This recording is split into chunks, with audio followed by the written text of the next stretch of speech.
مانگی ہوئی دعا میں یہ جلوے خدا کے دیکھ، بس نام مصطفیٰ کا وسیلہ لگا کے دیکھ، بے شک ہے۔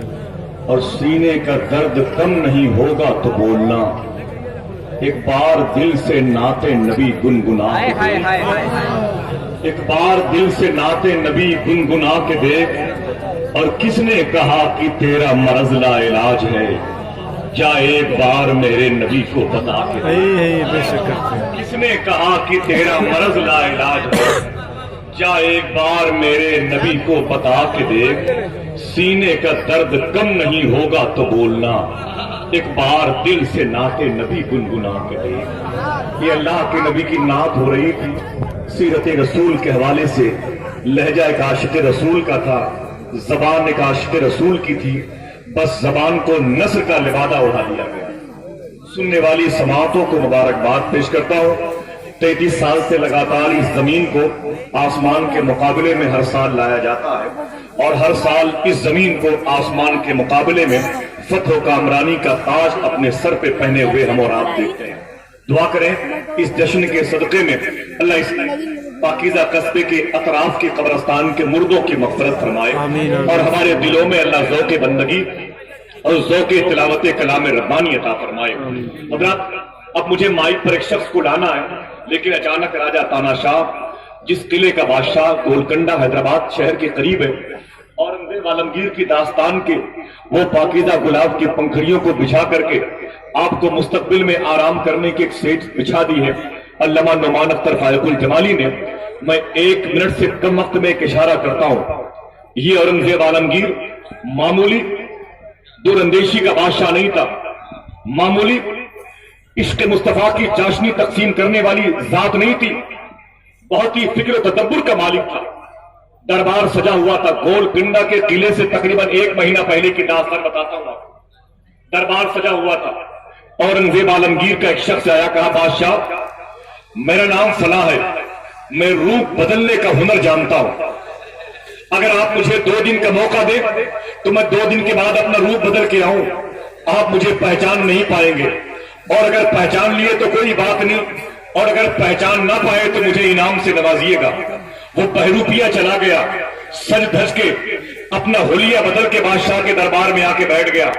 اورنگزیب عالمگیر نے اپنی روشن ضمیر نگاہوں سے پہچان لیا، سب کو دیکھا، اور جب اس کی طرف دیکھنے کی نوبت آئی تو بادشاہ اورنگزیب نے کہا تو وہی بہروپیہ ہے جو اپنا روپ بدل کے بیٹھا ہوا ہے۔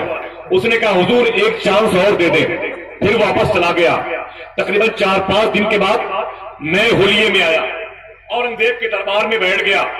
اورنگزیب نے پھر اسے پہچان لیا، کہا تو وہی بہروپیہ ہے، پھر سے نئے روپ میں میرے دربار میں آیا ہے، عمرہ اور روسا کے درمیان۔ اس نے کہا آخری موقع مجھے اور دے دیں، شاید میں استاذ کی قد و کاوش اور جد و جہد کی بنیاد پر ایسا حلیہ تبدیل کروں کہ آپ کے دربار کے انعام کا حقدار ہو جاؤں۔ آخری موقع اس نے مانگا، مہلت مانگی، بہروپیہ واپس چلا گیا، اپنے استاذ کے پاس گیا، اور بڑی محنت کی استاذ نے اس کو بالکل نئے زاویے میں، نئے لہجے میں اس کو میک اپ کیا اور اس کا نیا روپ بنایا، بادشاہ اورنگزیب کے دربار میں پہنچا دیا۔ تھوڑی دیر کے بعد بادشاہ کی نظر اٹھی، اور پھر بادشاہ اورنگزیب نے اسے پہچان لیا۔ بادشاہ اورنگزیب نے کہا تو مجھے وہی بہروپیہ معلوم ہوتا ہے۔ سر جھکایا، کہا حضور خطا معاف، آپ کے دربار کا انعام میرے مقدر میں نہیں تھا، میں آپ سے معذرت طلب کرتا ہوں، مجھے واپس جانے دیں۔ کہانی ختم ہو گئی، چیپٹر کلوز۔ اب تقریباً 1 مہینے کے بعد اورنگزیب عالمگیر گولکنڈہ کے قلعے پر اٹیک کرتا ہے، بڑی کوشش کی، قلعہ فتح یابی کی، پاکیزہ تاج کو اورنگزیب کے امامے پہ سجا نہ پایا، بہت پریشان ہوا۔ تو کسی نے کہا بادشاہ سلامت، اس قلعے کے بغل میں ایک پہاڑ ہے، اس کے اندر ایک گفا ہے، اس میں ایک فقیر رہتا ہے، یہ علاقہ اس کا ہے، چل کے پہلے اس سے دعا تو کروا لو، یہاں اسی کی دال گلے گی، یہاں اسی کی توتی بولے گی، یہاں اسی کا کہا ہوا ہوگا۔ اورنگزیب گیا تو کیا دیکھا، پہاڑ کے گفے میں، پہاڑ کی کھدان میں، پہاڑ کے منبع میں، پہاڑ کی کان میں ایک فقیر پھٹے ہوئے مسلح پر بیٹھ کر رب کا نام لے رہا ہے۔ اورنگزیب اس کے پیروں سے لپٹ گیا، کہا بابا دعا کر دیں، میں اس کفرستان کے قلعے پر حملہ کرنا چاہتا ہوں۔ دعا کر دیں مجھے جیت حاصل ہو جائے۔ اس فقیر نے اپنا ہاتھ بادشاہ کے سر پہ رکھا، کہا جاؤ جیت کے آؤ گے۔ بادشاہ نے حملہ کیا، قلعہ بادشاہ کے اندر میں ہو گیا۔ بادشاہ کو بڑے زر و جواہر انعام میں ملے، اس قلعے سے مال غنیمت کی صورت میں ملے۔ جب بادشاہ دلی آنے لگا تو اس کے عمرا نے کہا، یعنی کیبنٹ منتریوں نے کہا، بابا اس بابا کی دعا بڑی کام آئی ہے جو پہاڑ کی کھو میں رہتا ہے، جس کی دعا سے آپ جیتے ہو اورنگزیب، چل کے اس کا شکریہ تو ادا کر لو، اس کا چل کے شکریہ تو ادا کر لو۔ بادشاہ کو یاد آئی وہ بات، پہاڑ کی چٹانوں سے چڑھتا ہوا، ٹیکری کو پیروں سے رونگتا ہوا فقیر کے دربار میں گیا اور ڈھیر ساری سونے اور چاندی کی اشرفیاں اس کے قدموں پہ رکھ دی اور سلام کر کے قدم بوسی کیا اور بیٹھ گیا۔ اس فقیر نے اپنی پلکیں اٹھائی، جواب دیا بادشاہ اورنگزیب کے سلام کا، اور ایک جملہ کہا، اسے سن لیجئے، کہانی ختم۔ اس بادشاہ اورنگزیب نے کہا، بادشاہ اورنگزیب سے اس فقیر نے کہا، اورنگزیب مجھے پہچانتے ہو میں کون ہوں؟ مجھے پہچانتے ہو میں کون ہوں؟ کہا نہیں پہچانتا۔ کہا میں وہی بہروپیہ ہوں، میں وہی بہروپیہ ہوں جو تمہارے دربار میں 3 مرتبے آیا تھا، تم نے مجھے پہچان لیا۔ تو بادشاہ کی پلکیں پٹی کی پٹی رہ گئی، آنکھیں کھلی کی کھلی رہ گئی، دل تیزی کے ساتھ دھڑکنے لگا، سانسوں کے آواگمن کے راستے پہ کثرت ہجوم تخیلات کی صورت میں قبضہ کر لیے، بے پناہ پریشانی کے سمندر میں غرق ہوا۔ اس نے کہا تم وہ بہروپیہ ہو اور آج تمہارے پاس بادشاہ اورنگزیب حاضر ہے، صحیح بتاؤ داستان کیا ہے؟ اب اس فقیر کی آنکھ میں آنسو آئے، اس نے کہا بڑی محنت سے کئی سال کوشش کر کے ایک استاذ کے پاس جا کے میں نے روپ بدلنے کا ہنر سیکھا، لیکن آپ کے دربار میں جب روپ بدلنے کا ہنر کام نہ آیا، وہ میرا فن کارگر ثابت نہ ہوا، میں دربار سے باہر نکلا، میرے دل میں خیال پیدا ہوا میرا فن بیکار جا رہا، میری محنت کی نمک کی سل پگھل رہی ہے، میں کہاں جاؤں؟ پھر دماغ میں خیال آیا کیوں نہ ایسا روپ بدل لوں جو فقیروں کا ہے، جو درویشوں کا ہے، جو قلندروں کا ہے۔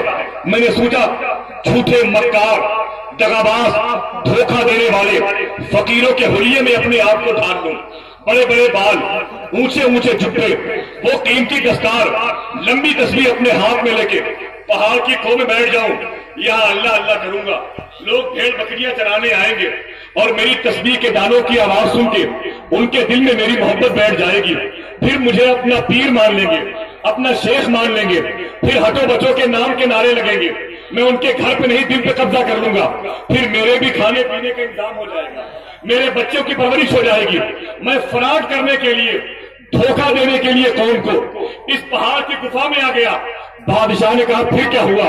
اس نے کہا مصلی بچھا کے بیٹھا تھا، تسبیح لے کے بیٹھا تھا، جیسے میں نے رب کا نام لینا شروع کیا، نقل کرتے کرتے مجھ پر عصر غالب آ گیا، نقل کرتے کرتے مجھ پر عصر غالب آ گیا ہے۔ آج یہ عالم ہے اورنگزیب جو تم مال دولت میری بارگاہ میں لے کے آئے ہو، اگر میں پیروں سے ٹھوکر مار دوں تو اس سے زیادہ قیمتی دولت میرے پیروں کی مٹیاں سونے اور چاندی کے زر و جواہر میں بدلتی ہوئی آپ کے سامنے نظر آئے۔ اللہ اللہ اللہ اللہ۔ صوفیہ فرماتے ہیں رب کا نام کبھی کبھی اس انداز سے لے لیا کرو، ہو سکتا ہے کہ نقل کرتے کرتے کبھی آپ پر بھی عصر غالب آ جائے۔ اللہ اللہ۔ آئیے وہی نعت کی محفل جو میرے آقا نے سجائی ہے، وہی نعت جو حسان نے پڑھی ہے، اس کی یاد تازہ کرنے کے لیے، اسی پاکیزہ رنگ و آہنگ میں ڈوبنے کے لیے، اسی عشق و سرمستی کی پاکیزہ ردائے نور کے تار و پوش سے اپنے بکھرے ہوئے خیالات کو جمع کرنے کے لیے ایک عظیم الشان آواز کے مالک جناب محترم ندیم رضا فیضی کے حضور پہنچے۔ سبحان اللہ کہتے ہیں۔ آپ اس کی آواز سے دوستی کرنے والے ہیں، اسی لیے اس کے ماں باپ نے اس کا نام ندیم رکھا۔ مقبولیت کی علامت وہ بارگاہ اعلیٰ حضرت کا لفظ ہے جسے رضا کہتے ہیں، جسے اعلیٰ سرکار کا عشق حاصل ہو جائے اسے مدینے والے کا فیضان مل جایا کرتا ہے۔ بڑے ادب اور احترام کے ساتھ وہ شخص مائک پر آ رہا ہے جو بہت کامیاب ہے، تقریباً 10-12 سالوں سے ملک کے مشاعروں کے کنوروں کی آنکھ کی روشنی بنا ہوا ہے۔ میں اسے آپ کے حوالے کرتا ہوں۔ روایتوں سے ذرا کٹ کے نعت کہتے ہیں، روایتوں سے ذرا کٹ کے نعت کہتے ہیں، سخن کے شور سے کچھ ہٹ کے نعت کہتے ہیں، اور حسن کے نانا کا کھاتے ہیں بیٹھ کر صدقہ، خدا کے فضل سے پھر ڈٹ کے نعت کہتے ہیں۔ شاہ اسلام جناب ندیم رضا فیضی مرچا کی 33ویں عظیم الشان کانفرنس میں سامعین کی سماعت